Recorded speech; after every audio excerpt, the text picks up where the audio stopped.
जादुई कालीन। रात के अंधेरे में एक छोटा सा गांव था जिसका नाम था रंगीलापुर। इस गांव में एक गरीब लड़का रहता था जिसका नाम मोहन था। मोहन का सपना था कि वह एक दिन आसमान की ऊंचाइयों को छुए और दुनिया की सैर करे, लेकिन उसकी गरीब स्थिति उसे यह सपना पूरा करने से रोक रही थी। एक दिन मोहन को उसके दादाजी की पुरानी किताबों में एक रहस्यमय किताब मिली। किताब में उड़ने वाली कालीन के बारे में लिखा था। किताब में लिखा था कि वह कालीन गांव के पास वाली पहाड़ी के पुराने मंदिर में छिपी हुई थी। मोहन ने अपनी माँ से इस बारे में पूछा तो उन्होंने बताया कि यह सिर्फ एक कहानी है। लेकिन मोहन ने हार नहीं मानी और उसने तय किया कि वह उस कालीन को ढूंढेगा। मोहन ने अपने सबसे अच्छे दोस्त रामू को अपनी योजना बताई।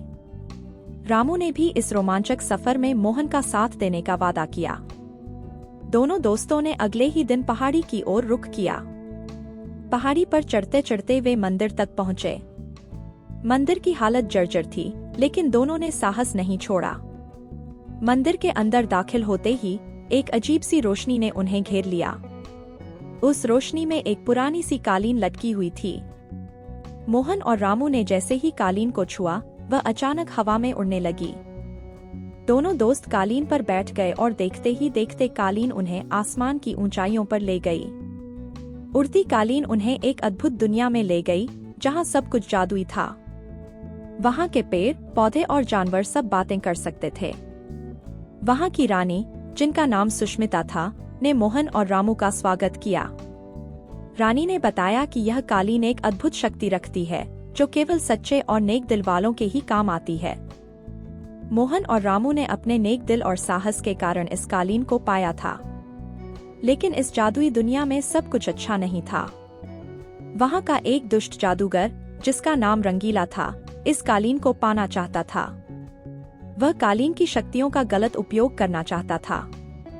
रानी सुष्मिता ने मोहन और रामू को चेतावनी दी कि रंगीला उनके पीछे है और वे सावधान रहें। मोहन और रामू ने रानी की सलाह मानी और रंगीला के जाल में फंसने से बचने की योजना बनाई। उन्होंने कालीन की मदद से रंगीला की काली गुफा तक पहुंचने का फैसला किया। गुफा के अंदर कई खतरे थे, लेकिन मोहन और रामू ने हिम्मत नहीं हारी। गुफा के अंदर रंगीला ने एक भयानक जाल बिछा रखा था। जैसे ही मोहन और रामू ने गुफा के दरवाजे को पार किया, रंगीला ने उन पर हमला कर दिया। लेकिन मोहन और रामू ने कालीन की मदद से रंगीला के जादू को मात दी। रंगीला ने मोहन को जादू के बल से कैद करने की कोशिश की, लेकिन मोहन की सच्चाई और नेक दिल ने उसे बचा लिया। आखिरकार मोहन और रामू ने रंगीला को उसकी ही चालों में फंसा दिया। उन्होंने कालीन की शक्तियों का सही उपयोग कर रंगीला को हमेशा के लिए उस गुफा में बंद कर दिया। रानी सुष्मिता ने मोहन और रामू की बहादुरी के लिए उन्हें ढेर सारा धन और सम्मान दिया। मोहन और रामू ने अपने गांव लौटकर वह धन और सम्मान अपने परिवार और गांव वालों के साथ साझा किया।